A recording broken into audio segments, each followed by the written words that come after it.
All right, so I cleaned out the CAMARO trunk, and as you can see, there's no remnants of mice living in the trunk. So what's crazy is, when did I never notice this? This is so crazy. And there's the dogs and all wound up. But look here, 1, 2, 3, 4, 5, 6, 7, 8, 9, 10, 11, 12 jackets, 13 jackets, 14 jackets, 14 jackets. Now, let's just say each one was $300 each, which I think it'd be more than that. So, what's that? That's like 43 times 10, 3,000. 3 times 4 is 1,200. $4,200. I guarantee there's $5,000 worth of gear. So dogs are going nuts. I gotta let them out. They're getting all tired of being cooped up. Get out, get out. Gypsy, stay around here. So, and then on top of that, I have riding pants. And I guarantee you, Julia has something upstairs of hers. And I've got another red jacket, I believe, in the Challenger. I gotta go grab it. So I have 15 jackets. And then how many helmets do we have? I mean, so then you start adding up the helmets. So let's see here. So there's a newer helmet. One, and then, then there's 2 in here. So there's 3 helmets. And then back here is Julie's Arai helmet. I think it's close to $1,000. So it's that. 4 helmets. And then there's 5 helmets. 6 helmets. 7 helmets. I'm missing, no, that's right. There's 7 helmets. Yeah, so just at $400 each, I would say you're probably at $500 because the Shoeies. That's $3,500. But I got another Shoei helmet that I didn't see in here. Watch out. Come on, man. Just go away. This is where it gets dangerous. I get talking, and that good old gypsy girl, she's just going to disappear. So where's that Shoei? There it is. Okay. All right. So, yeah. So right there, you just heard me talk about what? I got the red jacket. We're at $4,500 conservative. 35, so that's 4. That's 7. And then electronics. I've got the Bluetooth accessories.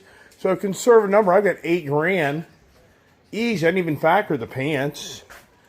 I guarantee I have close to 10 grand. Just in between gloves, helmets. This here, I mean, these alone are like $1,200, $1,500. And Rebel is a weird dog. He really is. He just likes to lick Scout's disgusting mouth. The carcass mouth. It's weird. So this here needs to heat up because this plastic is really tight. So this really needs to, which isn't a big deal. It isn't like an emergency for me to get that thing covered up. Only downside here in the shop with all these jackets is the dogs. Does one of the dogs jump up and, I'll tell you straight up, probably, and then eat my jacket. Wouldn't surprise me. No, it just doesn't end, everybody. But that's complete. And there's the other guy. Here we go. What's going on? Here we go. What's going on? So right now, the dogs are now running over here. So this is what I was saying is when I let the dogs out, then I totally get distracted because all the neighbors are partying. Yeah, the neighbors back there are all partying. I gotta find myself some more hangers. That requires walking over to the house, which I really don't feel like doing that. With all the wind. What a windy day, man. Windy, everybody. So, alright, so here we are. I'm trying to reorganize the CAMARO trunk, reorganize the shop, and then bring over bring this over. Where do I put this? So now, I mean, it's not really going to be the way because I can just move away here for now. Like I say, my only concern with this is the damn dogs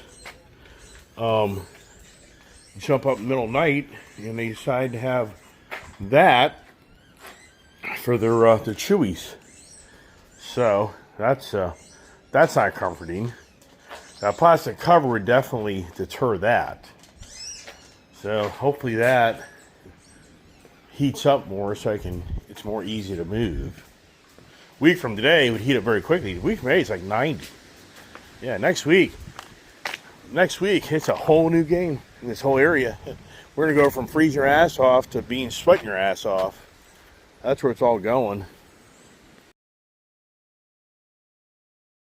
Now to the muck off motorcycle protectant. This is really a product that they say you can use all over your motorcycle, your plastic parts, your rubber parts. So what I do is I spray this stuff on, and it starts to actually disperse water. If you have like water under an area, so what I do, I spray it on my rubber areas. See here, get a little better, and then I wipe down kind of that oily surface. And believe it or not, this plastic really does. I did this to my Hellcat the other day, and man, by the next day, all this stuff had really just absorbed into the plastics. So you may think it's going to leave a greasy, filmy look, but what I've noticed is it really does end up getting all absorbed into that rubber, and it doesn't give you that WD-40 look, because you very easily could say with this product that's what you're going to have. You're going to have like a WD-40 look, and I don't really want the WD-40 look. So now as I do this, see Gypsy and them are all back playing, and this is where she is so fast. As I'm doing this, she can already be on the move of going somewhere. So I'm going to have to go check on her just because you just can't trust her. So that's how you're going to do. All right, good deal. These are heavy winds. I'll be amazed how plastic doesn't blow off that bed of that truck. Let me get back to what I'm doing. Just is enjoying watching the dogs do their thing. So let me keep on doing what I'm doing here. But see how it dresses this up a lot? Just makes it look a lot more fresh and new. So let me get my two hands in here. All right, at the front. Now I'm going to treat this area back here. Same thing. Well, I'll go back over with my towel, and I'll definitely wipe down any oily areas. This is just, you just have to say that dry rot probably did. The guy that owned this car probably never treated this rubber. So my guess right now would be that dry rotted out, and that's why it is what it is. So spray a little there, and see how the front looks of the car. I'll probably spray some of my rubber molding. And I got overspray here, but I don't care. I'll get my waxes out, kind of clean it. See, it's already soaking that stuff up. Look at that. See how fast that stuff? It really does soak it up. And as this car is old, this car is going to be 11 years old in September, which is this will be the oldest car I've ever owned in my life in modern times. That's why this can't go away. You know, for me, this would be the last. I mean, the Mustang, the Red Eye, the Charger, they can all go. There's a dime a dozen of these Hellcats out there. Not that freaking paint scheme, but there's a gazillion of them, gazillion of those things. There's a gazillion Mustangs out there. So the whole point is to let that go. That would be tears, because I'm never gonna get that back. There's no way. All right, keep on doing what we're doing. And like I say, look at the door jambs, and look at the rubber seals. You know, these rubber stuff as you get older. You see here, this thing was built back in 914. So let me work on that with a little more precision there. Let me go see what the dogs are doing, because this is where this is where you get sidetracked. And all right, so Gypsy's behaving, thank God. So Gypsy and Rebel or Diesel, they're all there. Good boys. That's my next project. I got to clean all that area up. I get that all cleaned up. But where do you put it? Yeah, just put it upstairs like everything else. All right, now it's time to clean the interior with the Griot's Garage. I like the stuff, so watch out there, puppy. Watch out. Sorry, I kind of, once I close up the hood, I'm going to put a wax on the exterior of this thing. On the hood, clean off the windshield. But I kind of got this wiped down so it doesn't look so oily. And it looks pretty clean. Man, it's pretty incredible for an 11-year-old car that has been driven. So it's not like it hasn't been driven. And so now, this is just a dog here. And same thing here. But it's incredible with this trunk. Look how stripped out this trunk is. I mean, this thing is all about racing. This Z28 is a total race car. This car was designed to go right to the racetrack, where even some of these had no air conditioning nor a back seat. The person really was going to track this car to get as much weight out as possible. So it is pretty incredible how this really is such a badass, production car. And once again, I think this car is such a sleeper car. If anybody out there really ever paid attention to these cars and picks one up, I think they're going to be rewarded. I think it's going to be out 10 years, maybe 20, but I think this is going to be one day the car that talked about that I've told everybody so many times on my channel that I totally got smoked by the enthusiasm and excitement and the focal point of the Dodge Hellcat being revealed in 2014, August. Tim Knuskis, 2014, revealed the 707 horsepower Hellcat. Everybody got fixated on that, while the Camaro just had come. Hey, come on, Rebel. Rebel wants to start a little problem here with Ginger. He's starting to play a little game with her. So forget that. Don't do that. So look at Ginger. Ginger's the boss, everybody. But the point is, the Hellcat took away the focal point of this car. And this was such a small production run of like 1,863 units. And I just think, again, for the people that pick these cars up for under $6K, you're going to probably pay, a really nice one, you're going to probably pay 70 to 90 grand. I mean, I lucked out. I got this one for 60 grand, and then for me, it's pretty damn good shape. If you want the premium ones, when I was looking, they were in the $90,000 range. But I think if you pick one up under 100K, I think if you're a guy that's going to keep it for 10, 20 years, hand it down, whatever, I really think that it's going to be the Barrett Jackson or Meckham Auctions, whatever it may be, the sleeper car that comes across. Like, yeah, this car just didn't have the attention that the Hellcat took away from it. All right, keep going. Got to clean the interior. The days are progressing, getting things in order for the car show in the morning. And I'm going to go ahead and risk it and take the car as they pull me over and take my car for unpaid personal property tax. Yeah, right. Yikes.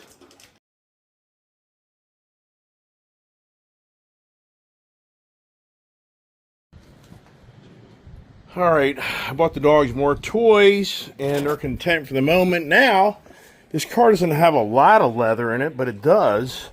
How about the 3-pedal driving, huh? How about that? Hey, Rebel. Leave her alone.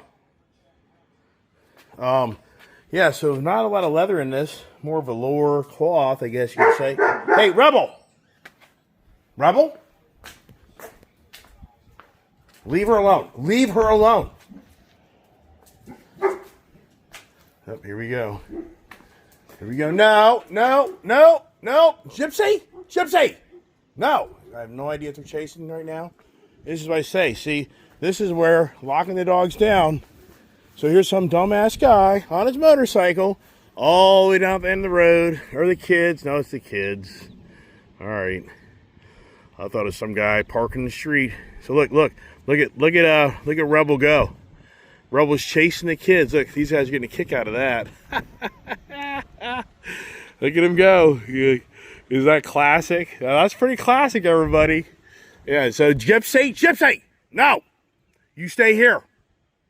No. Good girl. Come here. Good girl. You got to behave. She'll go chase him up the road. That's what well, since those have no engines on them, she probably would chase him. That's the irony here is those make no noise. So she would go probably get out on the road to see him. Come on, get out of there. Come on. Come on back. Come on in here. Come on in here. Come in here. Come here. No. No. No. Come, Gypsy, good girl. Come on. Come on. Come on in here, baby. Come on. Come here. Come here. Good girl. All right, get your ball. There you go. Good girl. All right, let's see. You know, I'd rather not have to use that damn e-collar. I mean, Jesus Christ, that's a lot of training. And if you don't know how to use that thing, the dog is going to be scared as hell at you in that collar. No. Good girl. All right, back to, you know, how long did she sit there? I don't know. Rebel, Diesel. So now back to me trying to clean my car up. And, all right. Yeah, do I talk a lot? That's my specialty, the talk show host. Hey, Willow. Look at Willow. This is classic. Okay, go on, bud. Now, there she is. Good girl. You stay here. Stay here, baby. Good girl. You stay here. You know, stay here. All right. Now, I need to get in the back seat. I've never have gotten in the back seat of this car. Why would I? Here's a challenge. As this car gets much older, you're going to start getting dry rot, dry cracking if you don't lubricate these all these seats in plastic. I mean, the car sits inside. Hard to believe that any of you ever be able to sit back. I know the seat's all the way back, but as time progresses, you just know that this stuff has a chance of starting to crack, dry it out. So I'm going to put my leather treatment on all these surfaces, even in the back, just to get lubrication on the speakers. I mean, the back window probably needs to be cleaned. Never have tinted the windows. I don't want to. I want to keep it original looking. But you can just see how all this plastic needs some loving. And in this, what do you call this, vinyl probably, but I don't care. I just want to put some type of lotion on it to get it lubricated up. So there you go. And yes, we're getting closer and closer in the interior. Got to do the windows inside. Got this pretty well wiped down. And then I'm going to finish off the exterior of the car with a nice coat of mild wax. And I think the car will be standing pretty tall. You know, it's so funny. I'm sitting here trying to get this seat up. I'm thinking this is the lever right here. This what lowers. And so this has an electronic seat, which that's not that common in these two-door cars. Typically you have just a maybe a forward and backward seat, but the real thing is it has a manual here to let it go, get in and get out. And I got it too far back right now. But one thing I'm noticing here is the this here is very dry, so that would be like something eventually would probably break.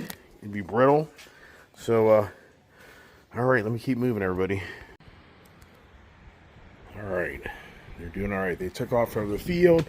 I am still in the car, man. You know, to detail a car really to do a really good job. If you've ever done this stuff, I mean, I'm just finishing up the interior and glass. I haven't even gotten to the tires, nor if I want to put a little polish on it. I mean, and I started, I think, well, that slowed me down. I think it started like 4 o'clock. It's already, you know, it'll be 7 o'clock before I even get done doing this. Now, cleaned all the windows. Now I'm on putting the, I'm going to put a coat of wax in this thing. Really needs it. But under these lights, you see so much of the acid rain. This car has sat in the garage, and you can just see how this car definitely got exposed to acid rain. And I don't believe it was on my ticket, but it could have been. Yeah, I really like this Canuba wax. And even though it comes out white, it doesn't leave the white sprinkles. So you'd maybe think it does, but it does not. So, and it does polish on and polish off pretty easily. So it's not real heavy. Some waxes are very heavy. And I mean, you bust your tail on literally wiping the car. You know, putting it on is one thing, but getting it off is a whole other ball game. So this is a good cleaner wax, and it's good. I mean, I have videos, believe it or not, of me doing these sealant protectors from years ago, and it's a bunch of BS. I even made a date when I put it on. I left the car outside, and 3 months later, those sealant things you pay for big bucks, the car's no longer even beaded water or nothing. It's the biggest scam in the world. So don't buy these so-called sealants.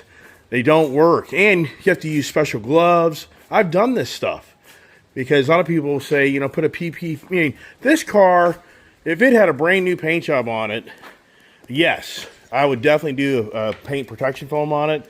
But to put a paint protection film over this paint that's already not in good shape, if I ever wanted to repaint this, I know the body shop guys and be like, geez, you even made our job even more challenging because now we get to take the PP off when you shouldn't even put it over that paint. The paint was already ruined. What did you actually benefit from that? Right now, I'm just focused on the top right now. But see here, just spray it on. Like I say, it's cool. It's this stuff. It doesn't leave.